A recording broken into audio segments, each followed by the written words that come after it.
I made it difficult for my kids when growing up, especially in sports, right? We would go outside and we were playing basketball, or we are in the basement, they were playing football. The touchdown is the couch behind me, right? I never let them win. I don't care how big I was and how small they were. I was not going to let them win, right? They say, well, Dad, you got to let me. I said, no, because if I let you do it, you're going to expect everybody to let you do something. No, you have to earn it. That was Willard Reaves, former Grey Cup champion and most outstanding player award winner of the CFL, and the father of current NHLer Ryan Reaves. And you are listening to the Up My Hockey podcast with Jason Podolak. Just watch me now.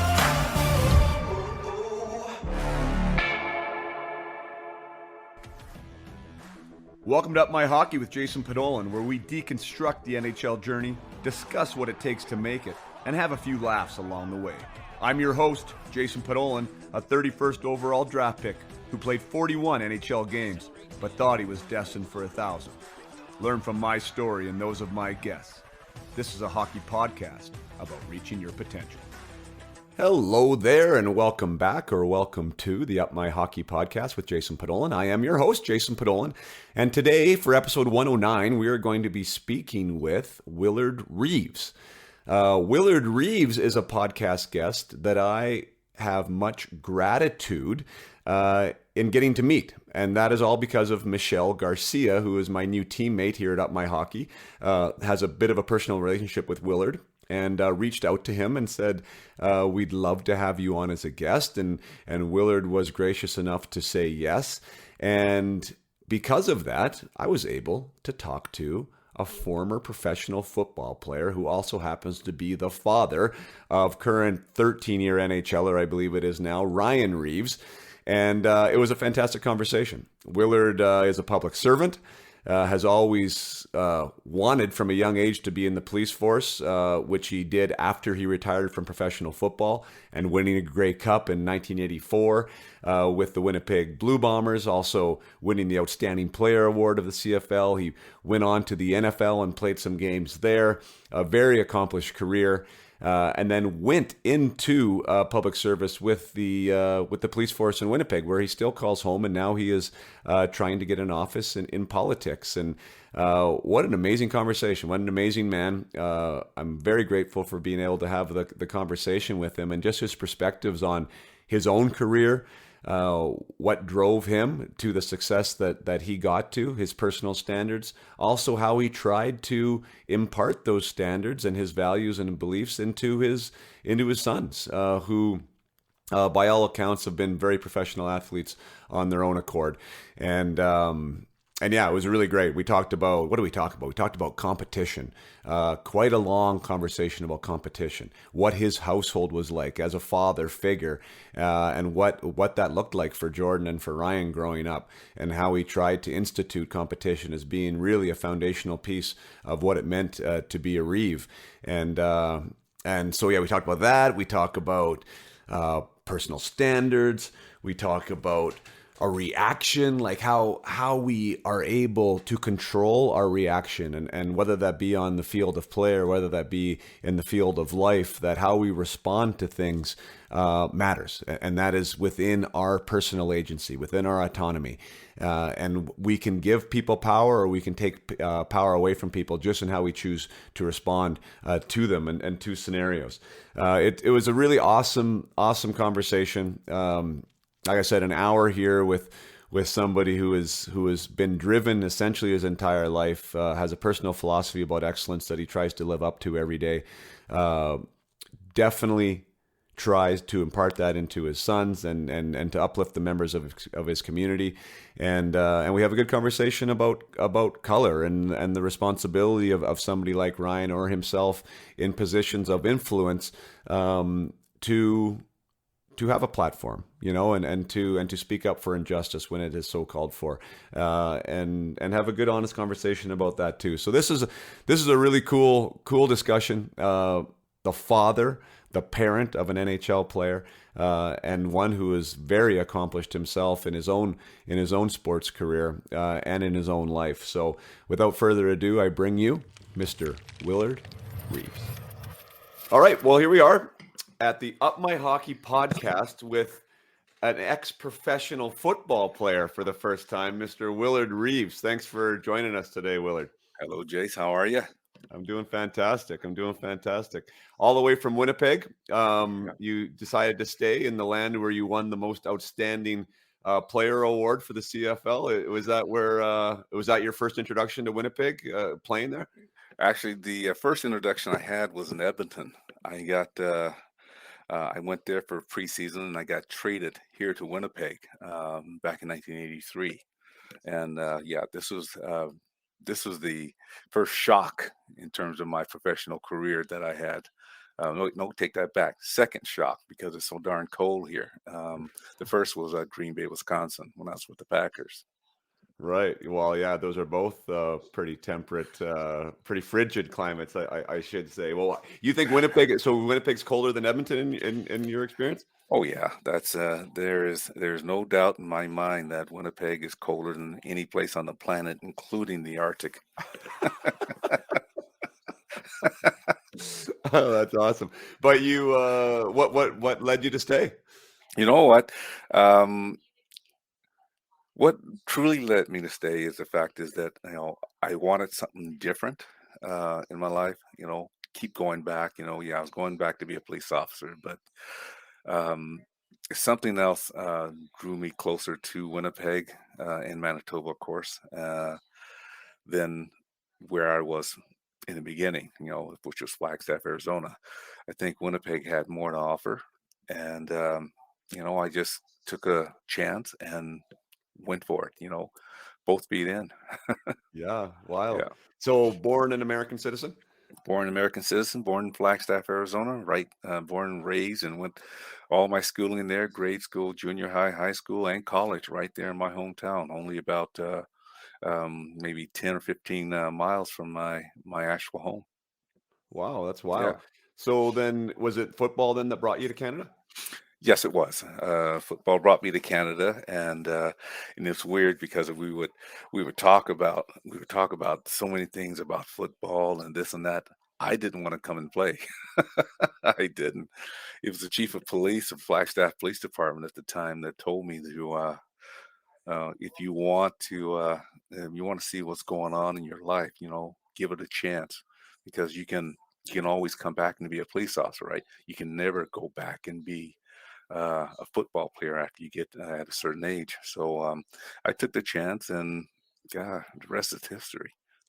That's fantastic. So Yeah. just, I mean, as you probably know, I mean, Up My Hockey is about the journey of hockey, and I definitely want Yes. to talk about your perspective of raising Ryan and athletes. But I think it's a super interesting perspective because you're a professional athlete yourself. So Correct.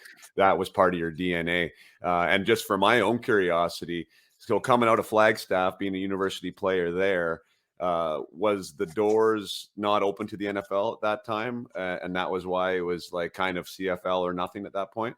No, I hadn't. No, no. Actually, the CFL and the NFL, that matter, had nothing to do with me coming up. Like I said, went to high school there. Was a very good, outstanding athlete. I was a first team All American in high school, and and I always wanted to be a lumberjack, and the lumberjacks were right there in my hometown. So I went there with under the guidance of Joe Salem and Dwayne Painter, and had some great years with Northern Arizona. And it just so happened I was doing really good at it, and other teams wanted to try and get me on their team and see where we can go from there. But I personally didn't truly want to come play professional football. Gotcha. So you were more drawn to the police force. I was more drawn to the police force than anything else. Yes. Interesting. So then, how in the heck did it like that seems like a huge departure, right? From not wanting to play football, wanting to be a police officer, to actually jumping a border to go to Edmonton of all places, Yeah. to try your hand at the CFL. Yeah. Well, they had um, actually during my high school years and my university years, they had a person from Edmonton actually scouting me. One of their top scouts in Edmonton at the time was actually scouting me from high school and to university. And when my eligibility days are done was done at Northern Arizona, they knew, for some reason, I'm going to go to the National Football League, which wasn't on my radar whatsoever. It just happened to get on my radar 3 weeks after I left university. Getting ready to go to Tucson, Galena for the police academy there, and I was doing a ride along with a friend of mine named Paul Wilkins, who was a sergeant with the police department, and um, we got a call on the radio and says number one wants to talk to Willard.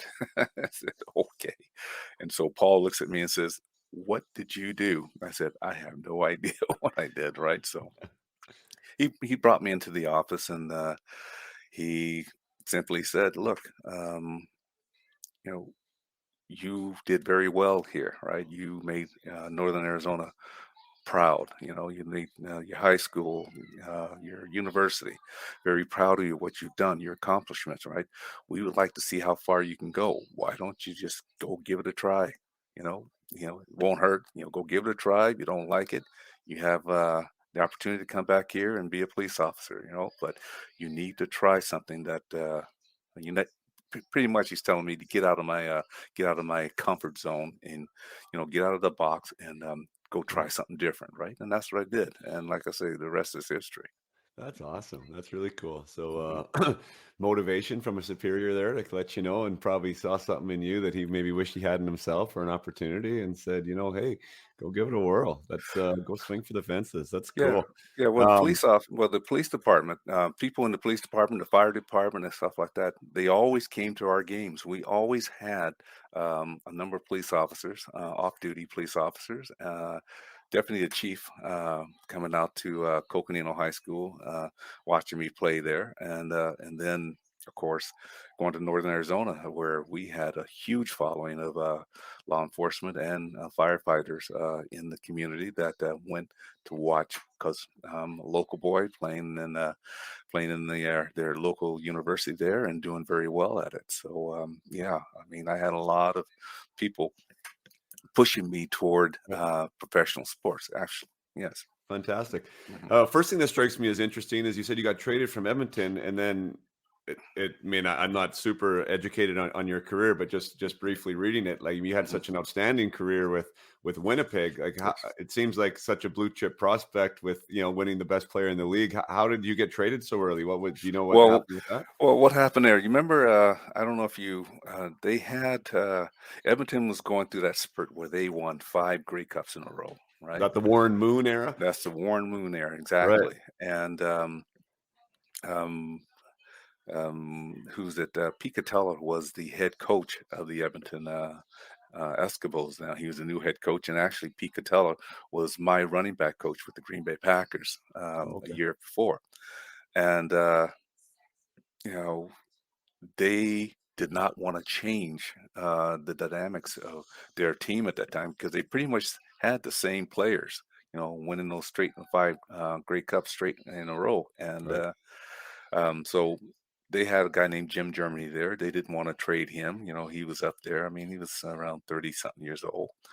Didn't want to do that. And so what they decided to do, they decided to send me and another running back named Scott Stotch to the Winnipeg Blue Bombers. And the one person that they didn't want, they sent him back to Edmonton, right? So fortunately, I guess, if you look at it in that terms, I was fortunate enough to be uh, that I landed here in Winnipeg. I was not going anywhere, as they told me, right? And they sent Scott back to Edmonton. And Right. like I say, the rest is history on that because I've had some very good years here. Yeah, no, for sure. Mhm. Not to mention the Grey Cup in 1984, and Yes. like I said, the Most Outstanding Player award. I briefly saw there you were the number one rushing in a single season for Winnipeg for a while, and then Nims got Yes. you just by a hair there, so to put you Yeah. in second place. But yeah, what a fantastic Canadian career! And then I also saw that you got some games. Or a game or two in the NFL. But, I can you did. maybe speak to that? Like, was that a pinnacle for you, or was the Grey Cup more of a pinnacle for you, or how does that rank for you personally? I think what was more of a pinnacle for me was the fact is when I retired, from professional sports. I had a contract on the table with Miami. at the time, but chose not to exercise that option to continue to play. And subsequently, after a few games and whatever, I was released from Miami, and that was fine with me. So, because Ryan was born, my wife was pregnant at the time with my youngest boy, Jordan, and I wanted to get back and really establish myself where I was going to lay roots here, and that was here. And so, took a year off and decide what I was going to do, and joined joined Manitoba Sheriffs. I became a sergeant with the Sheriff's Department here in Manitoba, and I was there for 18 years, and then I moved over to the maintenance enforcement program for 3 years, and then I resigned then after that. Right. Awesome. So you kind of Mhm. left on your own terms. Obviously, it sounds like you made it to the NFL, which is the big show, Yeah, for as far as anyone is concerned with football, and yeah. and walked away walked away without any regrets. None, no regrets at all. I think probably the happiest time I was in thinking about this is when I finally retired. Why do you think that is? Because I wanted to do something else. My ambitions was to do other things that when I grew up, what I wanted to be. I wanted to be in law enforcement. I wanted to serve the community. I wanted to, I wanted to be that, pretty much that crutch for people, who's down and out to hold on to, and say, look, there's a possibility that I can actually make it through this. And, you know, the most gratifying thing is to talk to people and to try to help them, try to point them in different directions and stuff. And sure enough, he was very successful at that. Awesome. Well, good for Yeah. you. I'm glad you found the passion. Well, you mean there's no way you didn't have a passion for football though, and being able to do what it is you were able to accomplish. I know the amount of work that goes in being a professional hockey player, and I'm Yes. sure it was the same side on as being a running back. So we're pulled sometimes though, right? Because when we're Hmm. interested or passionate about a multitude of things, we can't do them all at the same time. So Right. it sounds like from from the mentor there down in Flagstaff, to say, hey, give it a whirl. And you're right. I mean, with the body, Yes. you can only be a football player for so long. Exactly. Yeah. Yeah. So you did that at the time. And I can kind of relate to that a little bit too, because I played hockey till I was 30 Okay. and definitely had more in the tank that I could have done more. But at that point, like just where I was in my career and things that were Right. happening for me personally, just the passion wasn't there to do it anymore, Hmm. and I was really interested in school and I was interested in other things outside of Right. hockey. And I was like, you know what, now's my time. That was good. I had a great 10-year career and, off I go. So I can kind of relate to that too. Sometimes the passion changes, right? Yeah. I agree with in terms of the passion. I mean, when I was playing, the passion was always there. Me, I always had to be the best, right? At what I knew. Okay. In my position, I needed to be the best, right? And it's not something, I got a big head about it and stuff like this. I just wanted to make sure that when I'm out there, I'm getting my all for the team itself, right? I'm more of a team player, never ever being an individual player. And you find out that you have a lot of people that think they are uh, the the big guys or whatever, or the big show. Everybody's coming out to see you or something like that. I was never like that, and every time I crossed a player that was like that, I put them in their place real quick. Good for you. So, I mean, Yeah. with what I do with athletes too, I mean, what you're just talking about there is a mindset around like a personal belief or a Yes. personal set of standards or, just a system, right, of how you go about your business. So, what did that mean to you about being the best? Like, what was involved in that for Willard Reeves? Preparation. You get in, you prepare yourself.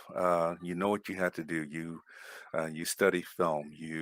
And well, during the off season, you worked hard.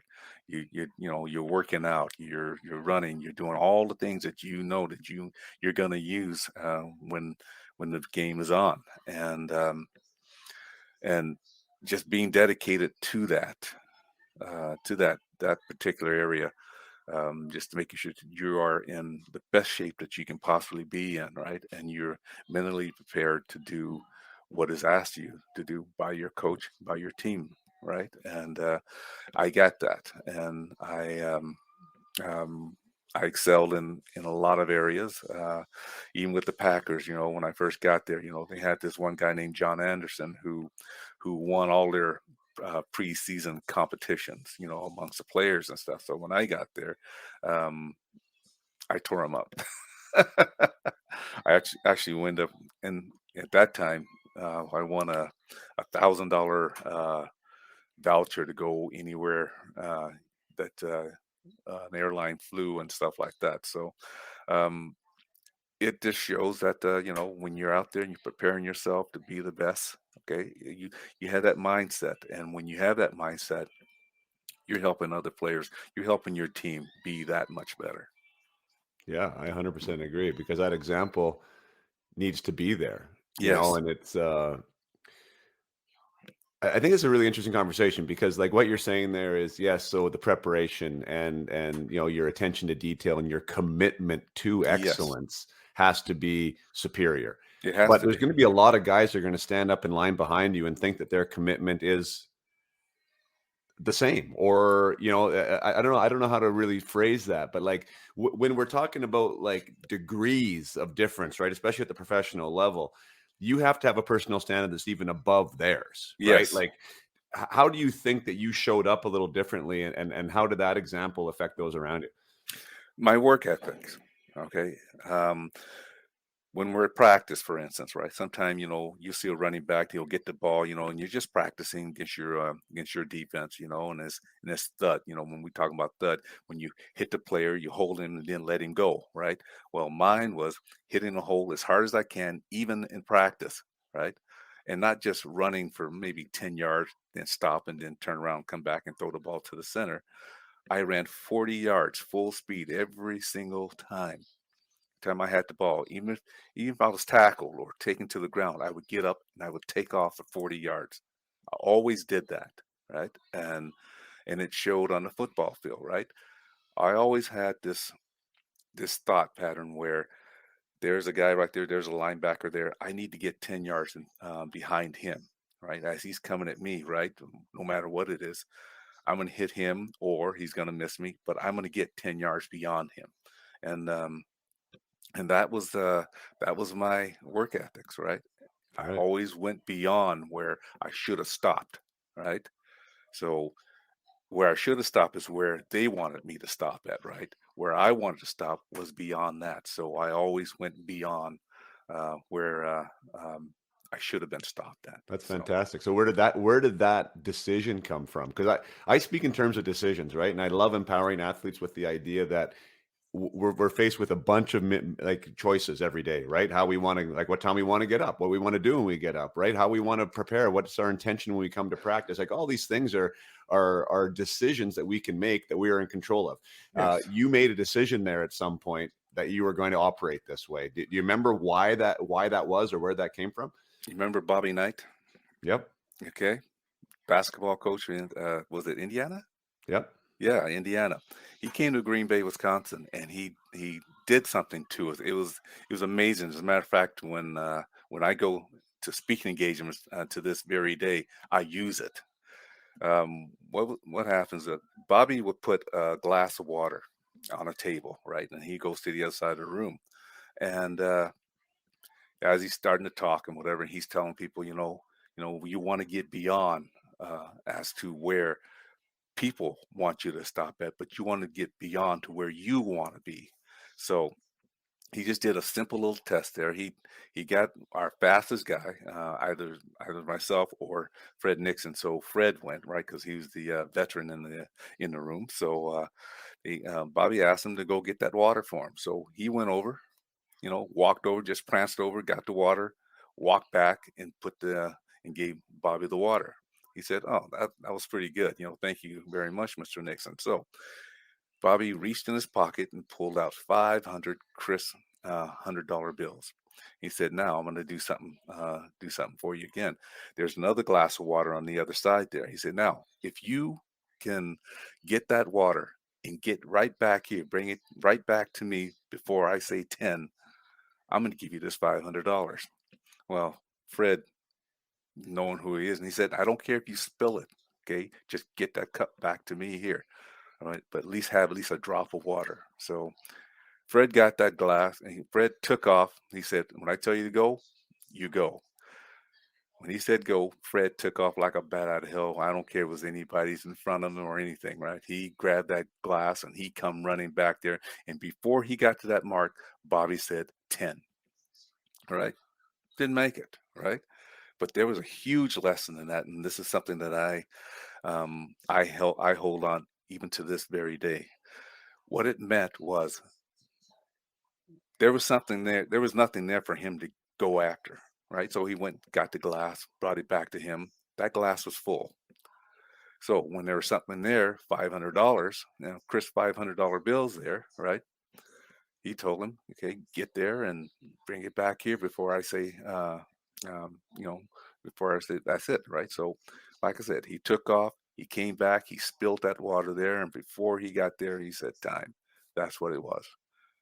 And the lesson was, if there's something out there that you want, you're going to go balls out to get it, right? No matter who's in your way, right? You'll do it respectfully, but you will go out there because this is where you need to get. When you came back and when I said time, right, you stopped on my time. And he said, yeah. I said, but you don't stop on my time. You don't stop where another person will tell you this is the end of the road for you. This is where you stop, right? You go beyond that. You want to go beyond that. And he said, you know what?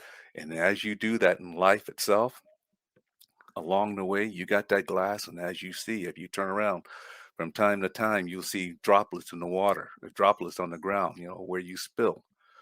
Some of the things that you might have to do it differently. How would you get there, right? And in the end, when you decided to stop, he said, you're looking at glass and maybe it's halfway full, something like this. You got something to drink about and you're thirsty and you keep going for more. And that has stayed with me all this time. And I use that and I use it for myself as well. I'm still doing that to this very day. Although I'm not playing professional sports or anything like that. I'm still trying to be a service to the people that has helped me along the way as well, right? So the things that they taught me along my journey growing up, as a youth and as a young adult and as a professional professional sports, as a public servant, I am a lifetime public servant because I have a message. I have ideas that will help people get through some of their troubled things there, and that's who I am. The extra 40 yards. The extra 40 yards, exactly. I love it. Just want to take a short break from my discussion with Willard Reaves to remind you that if anything from today's conversation, sparks some interest or intrigue with you as a parent, as a hockey parent, or as a player yourself, if you're listening, things like resiliency, things like personal agency and autonomy and the ability to raise personal standards. If any of those things pique your interest that, maybe this can help me. Maybe this is something that's going to get more out of me or more out of my son or daughter. This is exactly the type of discussions that they need to have and the types of tools and strategies that they need to develop to allow them to become the best player and person that they can be. By all means, check out Up My Hockey. It's what I believe in. It's what I'm passionate about. Empowering athletes to be their best, to take control of their own path and of their own journey. And yeah, it's something that really fires me up, and it's something that the program and the mentorship and the coaching has proven to offer great results. So if you are curious, by all means, do the next step, which is upmyhockey.com. You can check out services. You can see what I'm about. You can see what the philosophy is to be an Up My Hockey player. And yeah, maybe there's a good fit there. If mindset training is something that you've never explored before, it is something that I highly recommend you do. it just goes without saying in this day and age that there is so much to be gained from a personal development standpoint, from a professional high performance standpoint, that if you aren't thinking about it, you're probably missing out. And it's a great competitive advantage. And it's something that's going to allow you to walk around in your own skin and just operate different in the world around you. So by all means, check out upmyhockey.com.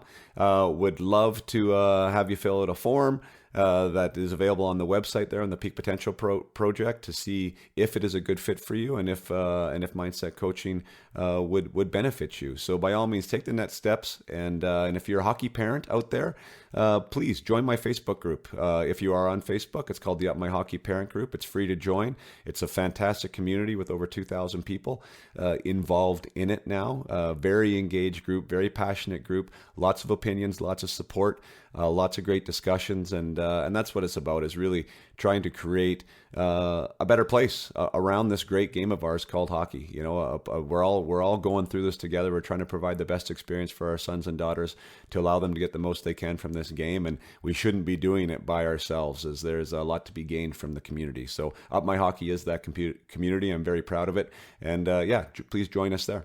Now let's get back to the conversation with Willard Reaves.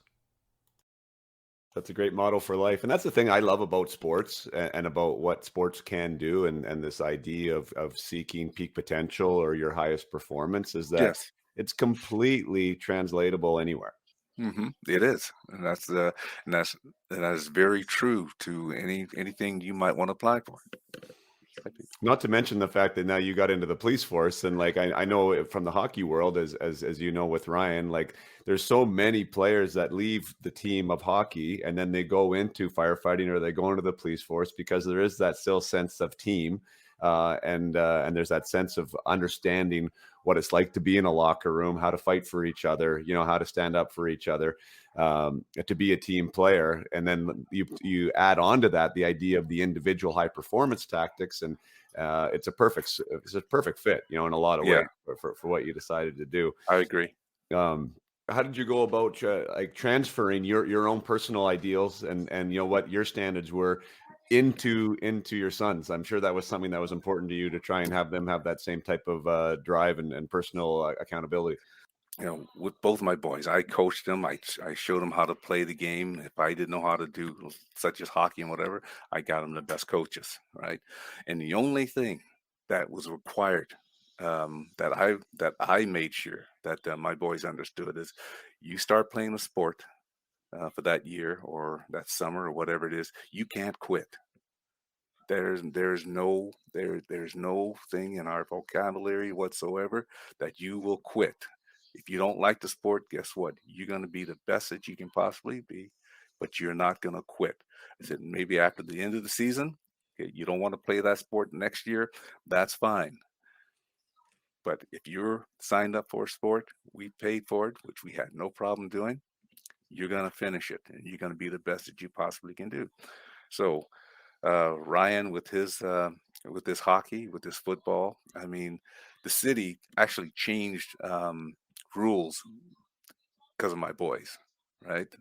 We sometimes got them going both ways and stuff like this, and you know, it was a bloodbath. You look at it, but I made sure my boys did what they can do, and they did it right. They did it with integrity, sportsmanship. If I ever saw them trying to hurt someone because they got mad or something like this, I would bench them. I would sit them down, right? I would tell them, don't you ever do that again. You do it legally, you do it fairly, right? But you do it with the tenacity that you're going to learn from, that you can apply in your everyday life. You don't play another down in football or hockey or whatever it is, right? You'll know what the drive needs to be, and you need to do that. There's no guarantee that you're going to be successful, right? But you're going to give it your all. And that's the key. Give it your all, right? And some things just might happen, and that's what it was with my boys. Are you familiar with the book called Grit by Angela Duckworth? I've heard of, but I've never read it. One of the things really great book. One of the things that she speaks about is the ability to continue on, right? And as a parent, to your point, like one of the biggest determiners of success, according to her and her research, is just the ability to continue, right? To continue on and to not quit, right? So when you talk about being a parent, and when it comes to sports or picking up an instrument or whatever the thing is, that uh, I think she said, like, not even just one season you need to commit to, but you need to commit to it for 2 years. At least. You know what I mean? Like, yeah, so Yes. just so that they get that idea of what it means to have a commitment, to get to fight through, and like that's the biggest determiner of success. So I mean, really awesome that you had that decision, because sometimes it's Hmm. too easy, right? It's too easy to have something come up. It's too easy to have a coach make you upset, or it's too easy just to be able to turn your back and walk the other direction when Yeah. things get a little bit hard. And we all know that to be really great at anything, whether it be a police officer or a football player, that you got to fight through some of those things Yeah. sometimes, right? Well, I made it difficult for my kids when growing up, especially in sports, right? We would go outside and we were playing basketball, or we're in the basement, they're playing football. The touchdown is the couch behind me, right? I never let them win. I don't care how big I was and how small they were. I was not going to let them win, right? They say, "Well, Dad, you got to let me." I said, "No, no, because if I let you do it, you're going to expect everybody to let you do something. No, you need to. You have to earn it. All right." And you can see that in both my boys. Trying to get onto that couch and I wouldn't let them get them. I'll get them and I'll throw them back, or going down a hallway. Um, who's going to go through the hallway first, right? This whole out, ever how wide the hallway was, we can pass each other. And that's not a problem. Mine is boom, we hit, right? I push them back, right? Push them away, and then I just go. That's the competition. We had competition. I don't care what it was. And like I say, with basketball, Jordan was very good at basketball. Ryan was too, but Jordan was a true basketball player. I would slap the ball back, and I'll make him go get it, right? I said, the day you slap my ball back, that means you graduated, right? At 14 years old, he did just that, right? He slapped mine back and it went clear across the street, way down the street, across the street, and I went and got it, and I walked back and I gave him the ball and I said, "Okay, you graduated. I'm not playing with you no more." That was a long walk. So, but I would never let my kids beat me in anything. Okay, that's just what it was. I needed them to compete, even with their father, even when I knew that they cannot beat me. Right. Right. And the final time when Ryan finally scored a touchdown on that couch, he jumped right over me and down and broke my shoulder off. So it was is a lesson. I think I didn't have a father to actually do that with me. Right? I mean, I had to take cues from watching sports on television and watching some of their best players and how they intertwine with their game and how tough they were. And I came out with Earl Campbell running, and for sportsmanship, Bart Starr. For the Green Bay Packers, right? It was so neat because I so admired Bart Starr so much. I had other offers to go to Seattle and New York and all those other places, right? I went to Green Bay because Bart Starr was my sports hero. Right. Got to coach, got to play with him. Yes. That's fantastic. Hmm. I love that about competition. So, means you're obviously a fan of competition. You Oh, believe big time. people need it. They need it. They need it. They need to know where they are, what needs to be worked on, and the best way to do that is competition. With people who are better than you are, that you think are better than you are. You want to get better. You have to work for it, and that's what What I happens did. if you fail, Willard? You get back up and you do it again. You just keep going at it. You're gonna get better at it. If you don't get, after a certain amount of time, if you're still stuck in the same spot or whatever, you know, go a different direction. Plain and simple, right? Sometime, sometime, your ability to do something is you've reached that pinnacle, right? And once you reach that pinnacle, you have to decide, do I continue to go? Am I competing? Well, am I doing really well with the team while I compete at this level? Can I continue to um, help that teammate or help the team to win or whatever, am I a hindrance, right? Hmm. You'll know that. And Yeah. like with me, um, when I left football, I knew I could have, contribute more and more to whatever team I was on, right? Just didn't have a desire because I wanted to go somewhere else. I wanted to do something else. Compete. Do you think it's something that can be developed and or taught then? You can always teach it. All depends on how you teach it. As a father, I felt that not being taught by my father um, how to compete. I had to compete with kids in my neighborhood on the playground. In organized sports, both in grade school, junior high, high school, and in university level. You compete every single day. It doesn't matter what it is. You're competing, who's going to run the fastest, who's going to hit the hardest, right? Who can make who's who can make a difference in a game, okay, or a difference in someone's life. That's what it is. Life is also competing, right? Because you want to bring out the best in everybody that you meet. So in terms of competing, you want to challenge them to uh, do better than what you've done, right? And that's how I look at it. Is that someone says, "No, I want to be like you." I said, "No, you don't want to be like me. You need to be better than me, right? I'll try to help you get there, right? For you to be better than me, because different technologies and all this other stuff, how you work out, your diets and things of this nature, right, plays a big part in it, right? So." Yeah. You compete. Okay, you compete to win, right? I love that.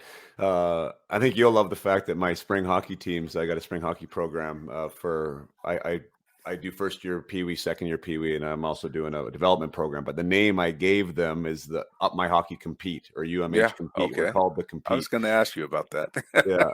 Okay.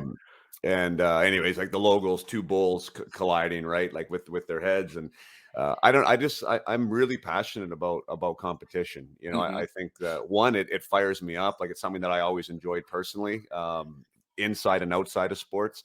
And for me, and I don't know if you agree with this or not, but I kind of see it being removed like from school and from society, and it's almost like it's a bit shunned right now. And for me, it gives me kind of an awful feeling. And I want these kids to feel like they can compete and that they should compete and it's valuable to compete, and also understand that their own personal agency within that they can control, right? Like how much they Yes. want it, right? How much they want to battle. Do you see that right now? Like, do you see it kind of being removed from the system a little bit? Well, it's being removed from the system because of the fact, you talking about in football, you're talking about the concussion protocol. You see that stuff. People are worried about people getting hurt, right? And because of that, they start taking things back. Trying to what I want to say. Um, Twinkle toe through the or tiptoe through competition, Right. so to speak. Don't touch me, but let's have competition here. Let's see who can hit the person the softest, right?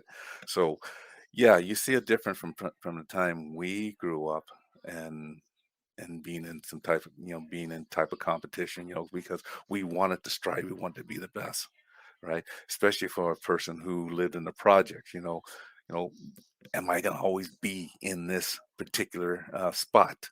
All right. No, I have to do something. So when I talk about um, you know, public service, helping people and stuff like that, this is to lift them. Okay. You want to lift as many people as you possibly can, out of where they are. Right. And if you can do that just by talking to them, working out with them, working with them, coaching them, of that nature, that's that's the part you want to do. But in this day and age, yes, there's a lot of the so-called competition is being taken out of and to being very lightly type competition where nobody's gonna break a fingernail. You know. Yeah. Well, and like I mean, it's even outside of sports, but I see it. I mean, in school, like I don't know what it's like in Manitoba, but like there's no letter grades up until like grade 10 now. Hmm. Like they've taken the competition out of academics.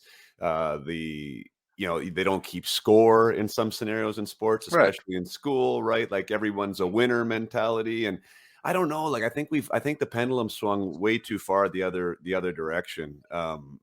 Like, again, just for me. I mean, I love competition. I think to your point, it's how you Hmm. find out where you're at. It's how you find out Yes, where you're weak. It's how you find out how you improve. that's correct. And when you and I think it also really lowers expectations and standards. It's okay then to just be okay. And you'll see my mug here, right? Mhm. I didn't wake up to be mediocre. There you go. I agree with that. You know That what I that mean? I is don't think there's anything wrong with that. Like, I own that. I mean, maybe I'm not going to accomplish it every day, but that's my mindset. My yeah. mindset is that I want to improve. I want to be better, and not necessarily better than somebody else per se, but I want to be Hmm. better than I was yesterday. Right. You want to improve every time you go out and do something. You want to see improvement, right? And when you get to the point where you're not improving, as a matter of fact, you're declining, then it's time to do something else. It's Yeah. time to get out. I agree with you in terms of uh, um, what the thought pattern is now. They've taken pretty much of the competition away. If we talk about school type of things, right? You know, do your grades really define who you are? Absolutely not. It doesn't, right? Some people are stronger in certain areas. I was strong in math, right? You know, in history. Others may not be as strong in that, right? But it shouldn't define you. And the fact of the matter is, that what's going on in our society is, um, you know, we have a different type of competition, right? That competition, of course, is who can make the most money and step on the necks of those as they do that, which is ridiculous, right? I mean, I think with the way things going that are going in society right now, you know, if we help lift up as many people as we can, you know, you start eliminating a lot of problems, right? People start thinking to themselves, yes, I am worth, I can do something, I can really get this thing done, and thank you for your help and stuff like this. So they'll take that life lesson that you give them, whatever, and try to expand on it. Don't allow someone to tell you when to stop, right? You decide when you're going to stop. That's right. That's right. How do you balance? And this is one thing that I have, because I would call them very competitive sons myself. So, I'm a few years behind you. So they're, 13, 12, and 10 right now. Right. So close in age, all hockey players, all athletes, and all really competitive, which I love. You mean, from the, as we've heard here in the conversation, Hmm. but sometimes not the most sportsmanship is going on, Right. right? Or sometimes they're not reacting to losses quite how you would like, and I understand there's an emotional maturity that's going to come with age and everything else, but Yes. that for me is the balance. Because yes, I want respectful athletes. Yes, I want them to understand what sportsmanship is, but I don't want to take the competitiveness out of them either, right? And it's a really tough balance when you are competitive. It, you know, I think, you know, when when your sons lose, okay, like we lost some games, when they lose, I sat back and just see what their reactions were, right? And and their reactions were exactly what I was hoping to see in them. Said, "Oh, darn it, we'll get it next time. We need to work a little bit harder than what we did. We make some mistakes, right? They're not putting it out on someone. They're not blaming someone, right? They're looking at it and say, okay, what did I do on this? Okay, although I'm the as Ryan or Jordan have put it, okay, I was probably the best player on the team there. What didn't I do to get that W or whatever we lost, right? You know, sometimes they'll take it personally on them and say, okay, if that's on me, okay. But I guarantee we won't do this. This won't happen next time if we play these guys, right? Yeah. So that lifts other players up and say, okay, this is what we need to do. This is what happened the last time. Let's make sure it doesn't happen again, right? And if it happens again, simply say we got to get better, right? We have to do this, and um, there's nothing wrong with losing. You have to lose before you start winning. And people don't realize that in this day and age, if you're not winning, you're destroying your big 80-inch television set, because your team didn't win or because you didn't win or something like that. It's Yeah. um, learn to lose, right? It's a way of life. Everything is not going to be successful for you, right? When you start losing and when you do get that win, you know, you feel it. You feel that win. You want another one and another one, right? But as you get going, from time to time again, you're gonna lose, right? Yeah. But when you lose, you also win because Yeah. you learn from it. No, I agree. Yeah, and I sometimes think parents, especially in this day and age of this version of the helicopter parents, and always well intended. I really do believe that it's coming from the right spot, but just kind of with the wrong result, and they manufacture success for their athletes, right? Like they Yes. don't want them to feel the pain, or they don't want them to fall down and skin their knee, and if something does happen, then they're the ones trying to come in and fix it. And I think that's with what I do now with some of the athletes that I work with, as far as like resilience and low confidence and these types of things, like I think it's a lot of it just because they've been disempowered. Like they've never Yeah. had the opportunity to try and figure it out, And do you agree with that? That like as I far as from a parenting standpoint of like, let them go, let them figure it out, let them Yeah, fail sometimes. exactly. And that's the way it is. I mean, you always want to be there to pick them up, if they fall or there's a crisis going on in their in their lives or something like this. You always want to be there to lend the ear. You hope that they can sit down and figure it out on their own, okay, and how to navigate it. But if they can't navigate it, they always have you to come back on to ask questions. Okay, how did you this? Did this ever happen to you? I said, of course, and this is what I did, right? You might have to go in a different way, but just make sure you never take a step backwards. You always move forward. Just keep moving forward on that. You'll get past it. You'll learn what you need to do. How to navigate through certain crises, and that's how my boys have always been. Especially my youngest. So it's good. That's awesome. Were they? Was there some bloodbaths at your house between the two of them growing up, being as competitive as they are? In terms of the competitiveness, I put them against each other. That's exactly what I did, and in the end, the results of it was the fact is that my youngest was better than either myself or Ryan in sports. Right? Jordan played professional football. He played professional basketball. Was a heck of a lacrosse player, and believe it or not, he was a better hockey player than Ryan was. So he took all the good parts of us and just left all the bad stuff, we had, whatever, and he made it his own. So that's the way he was, right? We were good in certain sports. I was good in basketball. I was good in football. I was very good in baseball.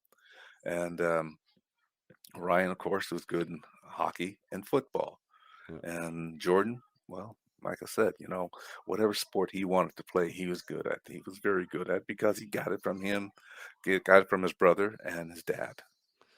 I read something there about Ryan just before our interview that well, and you mentioned it earlier too, that Winnipeg maybe changed some rules about their multi-sport thing we just didn't really get into. But I read there that Ryan hurt his knee, Yeah, which didn't disable him from playing football at least as competitively as maybe as he once was. If that injury didn't occur, do you think he'd be on the gridiron right now, or do you think hockey was always his thing? I think he would have been. I think he would have been on gridiron had he not hurt his knee. Really? Yeah, but I think that by him hurting his knee, there was divine intervention because you have to be at the right place at the right time somewhere for something to happen to you, no matter how good you are, right? If you're thinking you're the best athlete in the world and everybody's telling you that, right, and you start believing it, you're not going to make it. I can tell you that right now. You're not going to make it, right? Never let someone tell you how good you are. You need to let yourself know how good you are by your work ethics, you know, by your team ethics, by your thoughts, how you prepare. All of that, okay, will give you that opportunity to be just that much farther ahead. From the standpoint of him having that option removed, And I don't know what at what age that happened. I'll just give you my philosophy on the whole multi-sport conversation, right? Like Mhm. the people specialize so young now, and I think it's to their detriment. And we're seeing the first generation of hockey players that have kind of come up with that mentality and that parental philosophy. Mhm. And I think there's more injuries. I think there's a lot of things my personal opinion is coming from early specialization. Right. But there is a time where you have to specialize too. Like, don't get me wrong. Do you think that helped Ryan in that sense? Like to remove that option. Now he was just all in on hockey. I think so. I think, um, because we gave him that option in the beginning with his mom and I, we didn't push him to one sport or another. Like I said, you're gonna play the sport. The only rule that we had, you just couldn't quit, plain and simple, and you had to be really good at it. How about Um, effort, Willard? I just want to jump in there because you never mentioned it yet. I Very know good. it's important for you, but was that another criteria for you and your boys? It came, you know what? It came naturally from my boys, because the competition that we had, that we instilled in each other, right? Being number one, going down the hallway, just going down a hallway, or just, me and Ryan, what we do when we're young, right? We put our foreheads together, right? And we're push against each other. Your little symbol that you have in your up my hockey with the two guys there, colliding or something like you said. That's what we did with our foreheads, each other, pushing, see who would quit first. This is what I'm talking about in terms of the competition. The effort itself, okay, was instilled with the fact is that you can't quit, right? And that was pretty much an automatic thing for us. We're not going to quit. We're going to be the best at it. I'm getting down that hallway. I'm going to push you aside, right? When they got older, they start pushing me aside. All the things that I did to them when they were young kids, they were doing to me now. Yeah, and You that's the know, and best part for a dad. it Yes, is the and it is I've the been best removed. part of it. We went on a father-son trip to San Jose, and we are going. Me and Ryan went for an interview by the swimming pool or whatever. We did the interview, and as we're walking, just me thinking about what I did to my kids as they're growing up, it hit me right then and there. As I'm walking, I was on the inside of Ryan. The swim pool was right there. And all of a sudden, for some reason, I just stopped, right? And I backed up, right? And he was just turning around to push me into the swimming pool. So I know what I did with my kids, right? I would get them, and yeah, they'd be walking, they got their clothes on, whatever. I just look at them, dude, splash, throw them Yeah. in the water. They're screaming, yelling, and stuff like this. What'd you do that for? So, they'll get out of the pool, and I say, yeah, yeah, here's a towel. Let's go, right? I knew he was about to throw me into the water. That's awesome. One more short break from the podcast to do my usual encouragement to share the podcast or to review the podcast. Love those of you who have been with me for a while now, and if this is more than episode 1, you should be in the review section saying yes. This is a 5-star podcast. This is something that has provided value to me, and this is something that somebody else would want to listen to. And that's what your review does. It allows people to get exposed to the podcast that might otherwise not be. So please, if this is more than episode 1, and if you are on a device that allows, or a platform that allows you to review, please do it. Or just press the share button in your app listening platform of choice, and share an episode that you like with your social media community. And that would be enough to just say, hey, this is an endorsement from me. This is something that I think you will enjoy and find value in. And then who knows, maybe 1 or 2 listeners come on, and maybe we can make a difference for somebody else out there. So thanks again for joining us. Thanks again for those of you who have already reviewed, and thanks for being actively engaged in the Up My Hockey community. Now let's get back to the conversation with Willard Reaves. I think some parents, and again, it's all about parenting advice, but like that thing of not quitting, that thing of effort, like I think we get too caught up in the goals and the assists and did you make the right play? And I mean, all Exactly. that kind of stuff is like, Exactly. just simplify it. And if you can get that right early, right, that this is just the way that you show up from an approach side and from an attitude side, like the rest really starts to take care of itself, in my opinion. Exactly. And like I said, the effort part of it was simply automatic. You didn't have to talk about the effort, right? Because the effort is pretty much was you're not quitting. With Yeah. my boys, I mean, the thought of quitting was not in their vocabulary after a certain amount of time, and to be the best meant that that effort had to be there. Okay, getting Yeah. better and better every single time. It's going to be a different play, different time, whatever. But the effort is automatic. It had to be there. It has to be balls out and nothing else. That's awesome. Right? When it comes to Ryan, and I don't just because obviously I'm in the hockey world and I'm not in Hmm. the football world, so I can speak more to Ryan and the impact he's had not only on the teams he's played on, but just in the league as a whole. He's become quite a spokesperson, for hockey, and especially as a Exactly. player of color. And I'm sure you're super proud as a dad. I just wanted you to just maybe speak to his ability to be an individual, and his ability to have an opinion, and his ability to be that guy in the locker room that he seems to be, that brings people together, Yeah. and is a bit of a glue guy. Can you speak to Ryan and where that comes from? I mean, definitely comes from his mom and dad. All right. You speak up when you see things are wrong. Me being, of course, in law enforcement, I had to do that a lot. My kids have seen me in restaurants when someone is being yelled at by either their spouse or something like this, making a scene or something like this. Yeah, dad's getting up and going to say something, right? You never, ever uh, should ever be afraid to speak up for what is right.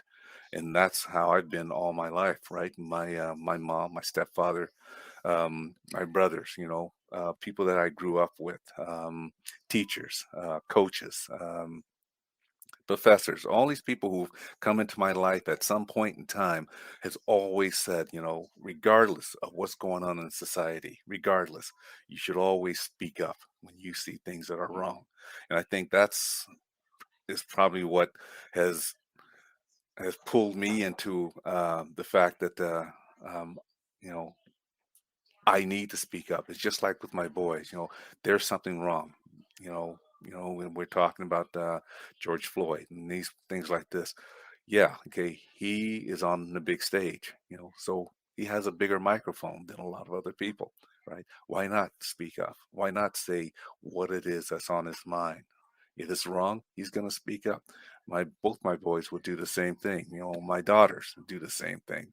So um, I'm not surprised, okay, about how my boys have spoken up when they see things are wrong, um, you know, when society is at each other's throat about the color of your skin and this and that and whatever, right?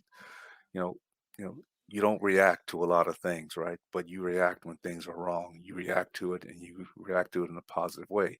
You don't join the haters, you simply join the people who's looking for a solution. And that's what my boys were all about, right? And that's what their dad is all about. You know, let's find a solution. Let's work together, right? Right. Never working individually. And of course, that team concept, the effort that you must give every day, whether it's on or off the ice or on or off the football field or wherever you want to be, right? That effort applies both ways. You Yeah. have to do things positive and you have to work together. If you don't work together in anything, it never get resolved. I think the power of the internal understanding of who you are is that's a whole nother conversation that we could spend an hour on. But Yeah. that is something that I try and instill with the players that I'm working with, is like to really understand who you are. So then it is easier to have your voice be heard in those moments, right? Yes. Because there is a confidence about that you have to have, right? That Yes. yes, my opinion does matter. Yes, I'm clear on who I am, and it's okay for me to say X, Y, or Z, right? Because in Exactly. a locker room, and Yeah. the same thing in a football dressing room, like there's a lot of personalities there, and there's a lot of social pressure to be kind of a certain way. Hmm. And what I try and trumpet and try and talk to the players about is that you are perfect as you are, and that is Yes. makes you Yes. valuable. If you're trying to be somebody else, one, you're being inauthentic to who you are, and two, you're Hmm. not going to play as well That's because you're correct. trying to pretend, right? So that's a harder message to get across, so than it may sound here just in the out minute that I took it. Like Hmm. how did you go about empowering your boys, or maybe some of the people you mentor, into owning their voice, into understanding the value within it, and then that value also translates to their high performance. It goes back to what Bobby Knight said, right? Don't have someone stop you. Okay. I told you time right there. You stopped. You didn't win, right? No, that's not defining you. You go beyond that. Okay. If I said time right there, who cares? I'm still going, right? 100 Right. miles an hour, right? I have to find who I am. Once I find out who I am, right, I can spoot it out to people said, no, you don't want to be like me. You want to be better than me. You want to find your niche. You want to make sure you are who you are. Don't be somebody that someone else wants you to be. You need to be yourself, because if you're being yourself, you will do more good for yourself and maybe your community, right? Yeah. And like I said, that's what it's all about with me and my boys. We're public servants, so to speak. Like I said, um, we had a microphone that we can speak to injustice. We had a microphone where we can speak to raising awareness to certain things, right? Don't be afraid to speak up. Yeah. You stumble through it, okay, you'll get there, but you'll get your message across as well. And that's what it's all about. As a for Ryan, and I don't mean to have you speak for him, but it maybe as yourself, but for Ryan as a professional athlete and a player of color, is it a fair responsibility that maybe he has or feels that he should have about being that example and about being a voice and about being a beacon of inclusion or whatever it is the platform is? Do you think that that's okay, that sometimes we're expecting more in scenarios like that? Well, I think if you look at it on a in the whole scheme of things, why does the color of one's skin have to determine how they speak or what they're doing? Um, what I think is the fact is, if we can just take away people looking at the color of someone's skin or who they are or this or that and whatever, and just be human beings, just being human, right? That would be key to it, because if you don't see color, you don't, you know, you have other things you can think about, Yeah. right? But unfortunately, society is looking at color and how many people are playing this game. I mean, you look back, and I'm just watching the Glory Road. I don't know if you ever heard of Glory Road. It's a basketball guys back in 1963, Texas Western. No, is it Texas Western? Texas Western. Um, the coach decided to play all Negro players in the national championship against Kentucky. Right, back in those days, what they said, at home games you only have one black person on the field. Away games you have two black people playing, and if someone's in foul trouble or they fouled out, you'll have three, just only away games, right? Instead, this coach, he decided he's going to start five black Negro players, okay, in this national championship game. Two subs. The two subs were also black. The white players didn't play, right? He wouldn't put them in. Yeah. Texas Western won the national championship, beat Kentucky. So it's good. Uh huh. That's Yeah, fantastic. I love it's that. um, it it it showed where society is, their thinking, and like I said, unfortunately, um, judge it on the person's skin or his nationality or something like this. They can either comment about it or uh, they'll just tiptoe around it until something happens. Right? Mm. We need to get beyond that. We need to get beyond the fact is that is it's nothing. It shouldn't be nothing. We always look for something to complain about when we shouldn't do that. Even in sports, right? You're gonna complain about something that's going on in society. Yeah. Okay. I mean, we got the George Floyd, and we got the Breonna Taylors.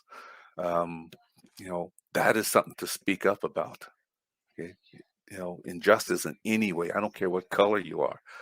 Speaking up for injustice is a good thing to society itself. But when you start putting um, and I can't say races against each other because there's only one race. It's the human race. We just happen to see a little colors, and that, Yeah. black and white and this and that. It doesn't comply. It shouldn't ever comply. If we can get beyond that, can you imagine just how peaceful and how wonderful this society would be if we can do that, right? Even in sports, right? Yeah. Players don't have to speak up for things that are bothering them because society has put a tag on it. White, black. Was this right? Was this wrong? Right? So uh, it's what we're doing. Yeah. Yeah, With your experience, I think the conversations matter for sure, right? yeah, And I think good, honest conversations are super beneficial.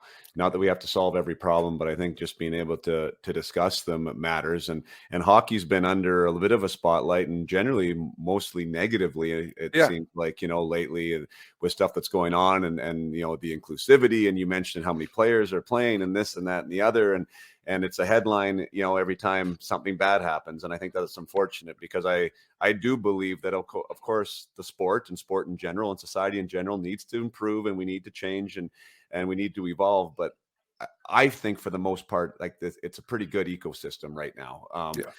But I am a white player in a predominantly white neighborhood, Hmm. in a predominantly white province, and in a predominantly white sport. So I'm Right. not seeing it through the lens that I'm sure others do, and are able to experience it.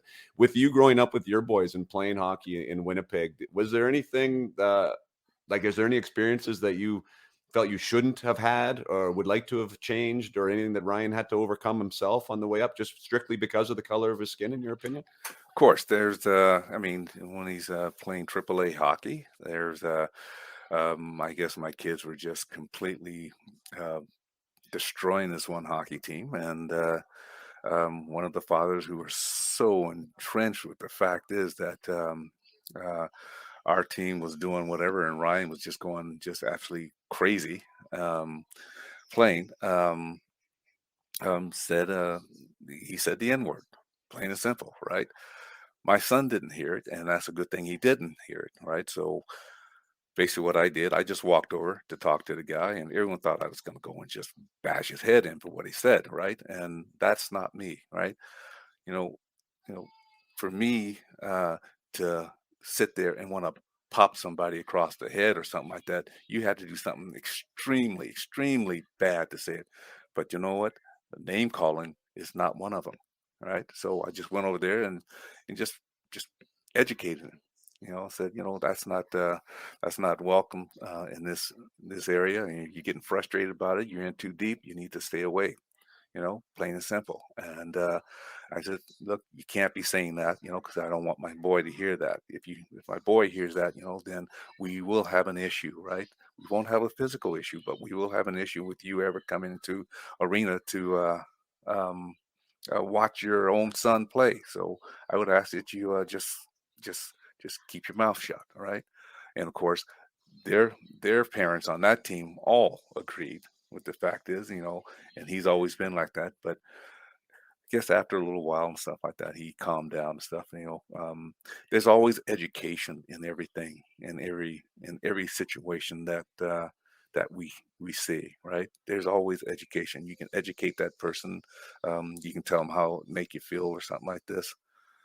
Me growing up, I always heard it. I always heard the N word, and as a matter of fact, in high school, my nickname was Black.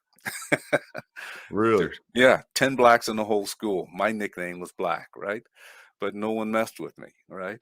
And no one crossed that threshold of doing something that they shouldn't be doing. Yeah, sure. I heard the N word a lot of times, right?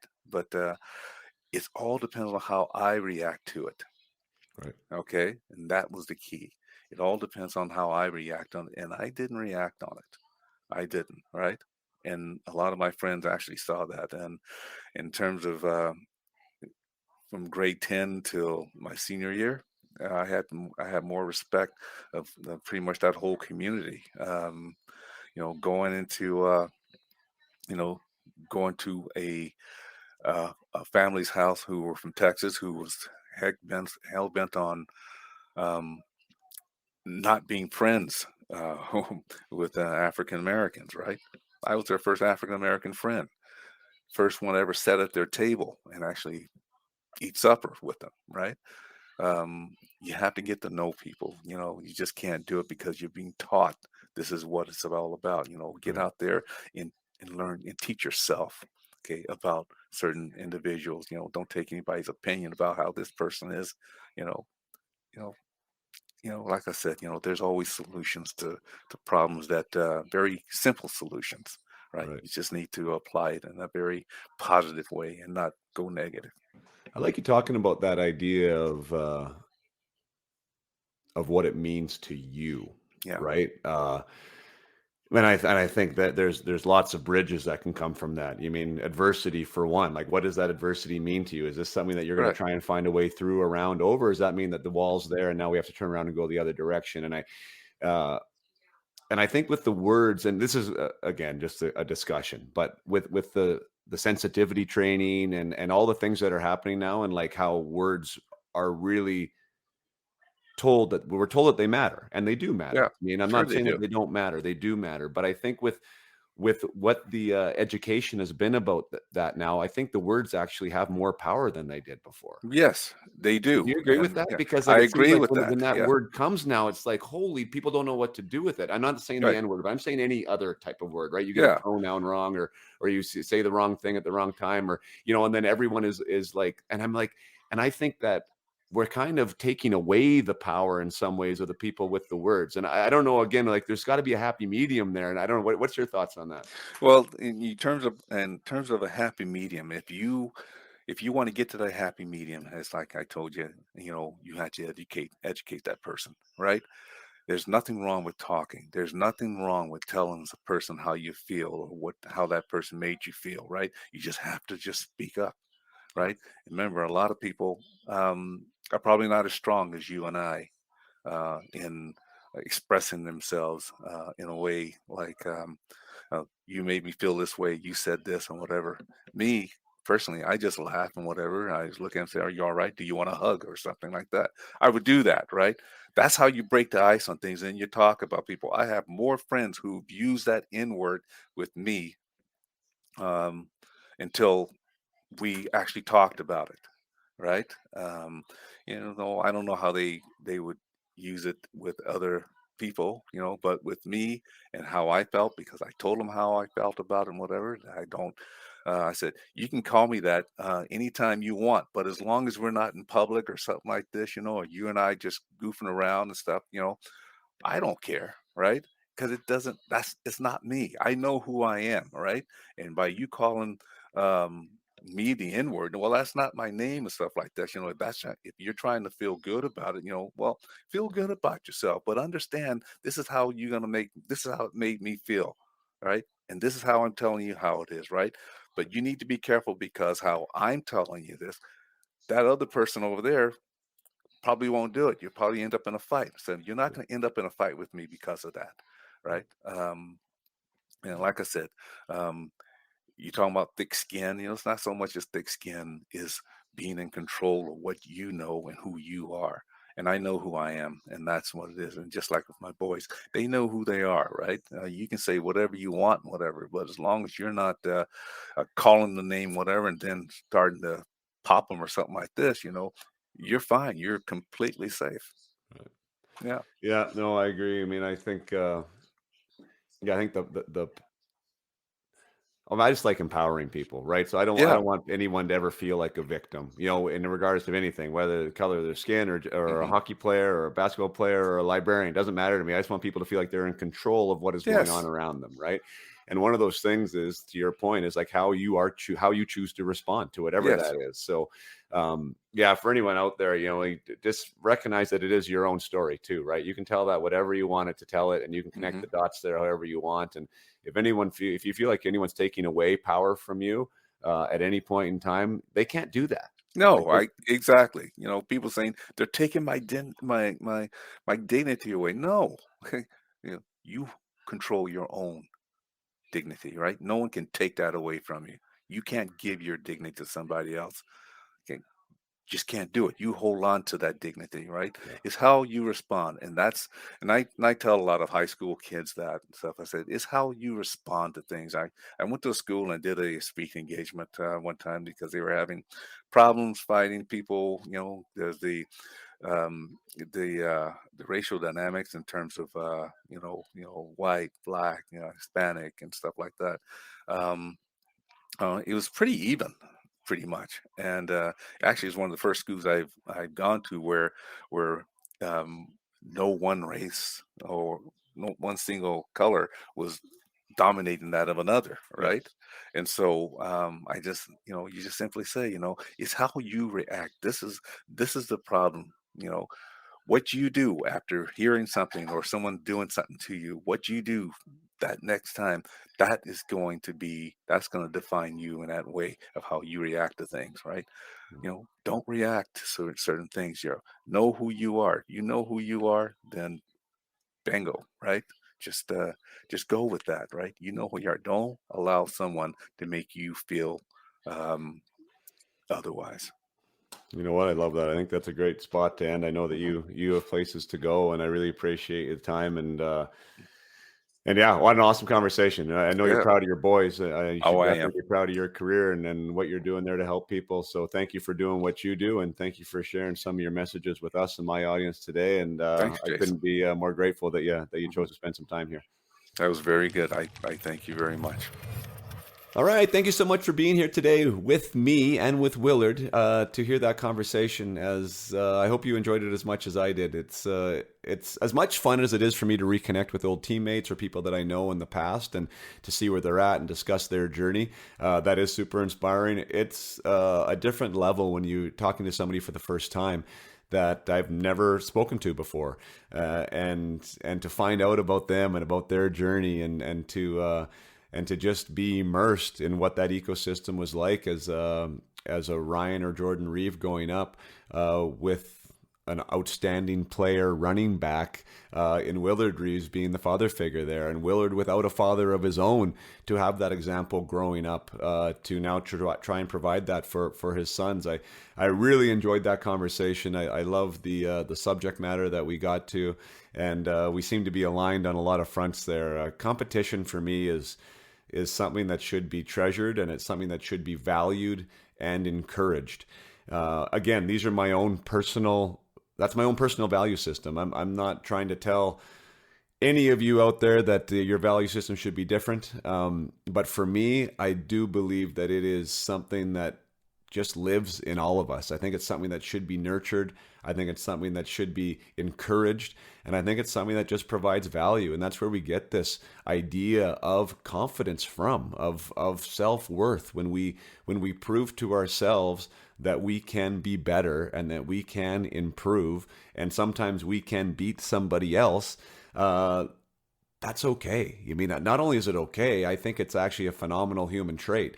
And again, if you want to be a competitive hockey player, and if you have big dreams of taking competitive hockey to a level of getting paid for it or of getting your school paid for it, it is one of your biggest competitive advantages available to you, because the surrounding environment with competition is being taken away, as Willard and I both agreed to today. So if you can find anything that's going to grow your level of compete, that is going to grow your level of competition, where you can raise your personal standards around that, it just increases your chances, plain and simple. And I do believe that is something that can be taught. I do believe it's something that can be grown. I do believe that there's decisions involved in it, unlike some other people who think that this is either a have or a have not type of thing. If you want to apply your intention to anything, and competition and your competitive spirit being one of them, you can change it. Sometimes you have to realign your mindset about it, what it means to be competitive, what it means for you to be competitive in certain areas, the story that you tell yourself, like Willard and I discussed earlier, like how what the meaning of the narrative is. All this can be reprogrammed, but we can definitely show up differently. And for parents out there with young children, and if you value sports and athletics, I highly encourage you to keep that be as one of your non-negotiables. That when they go out on the ice, they work their tails off and they compete hard. Or they compete hard on the pitch for soccer, or they compete hard on the volleyball court, that you place an immense amount of value on how much they compete. And good things are going to happen, plain and simple. It brings the best out in people. As we already talked about, it can bring out the worst sometimes, especially at the younger ages when our emotional quotient isn't quite where it needs to be. But we can definitely teach that too. We can definitely teach sportsmanship. You can definitely teach character around that, but competition needs to be a cornerstone, in my opinion. So thank you very much, Willard. Thanks for being here till the end, and until next time, play hard and keep your head up.